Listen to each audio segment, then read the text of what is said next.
Un paseo arredor da cultura mariñeira da Illa de Arousa. Esa foi a proposta deseñada para hoxe polos obradoiros de emprego de turismo e hostalería da Mancomunidade do Salnés. As dúas accións formativas uníronse nunha actividade conxunta. Uns prepararon pratos típicos do municipio insular, mentres os outros ensinaron os encantos da illa a grupos reducidos. Por primeira vez integramos o traballo de dous proxectos distintos. Por un lado, o obradoiro de emprego que temos en Ribadumia de marketing e promoción turística, e por outro lado a nosa escola de hostelería.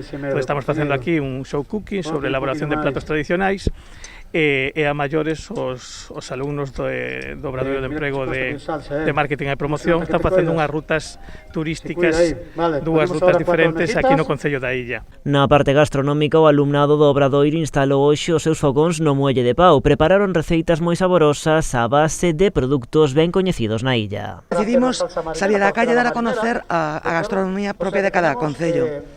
Hoxe estamos aquí na isla, estamos facendo unhas elaboracións con ameixas, con pulpo e con mexilón. Habría moitas máis, pero reducímolas ás 3. E mentres eles cociñaban, o alumnado do obradoiro de turismo aproveitou para amosar os encantos do municipio a través de percorridos guiados a grupos reducidos. Trátase dun percorrido fácil, de fácil percorrido de 1 hora aproximadamente de duración, parando nos 4 puntos así emblemáticos do que o núcleo urbano da Illa de Arousa, e nele explicamos un poquinho todo o que a cultura mariñeira de aquí, o papel da pesca, das mariscadoras, paramos no Museo de Interpretación da Conserva e falamos da familia do Godai. Ambas as dúas propostas son resultado da adaptación destes obradoiros ao actual contexto sanitario. Hai que innovar e facer novas propostas en estes tempos, non? Xa que nos impediu traballar como estábamos traballando ata agora, pois eu creo que estas ideas que se tuveron desde a Mancomunidade pois nos mostran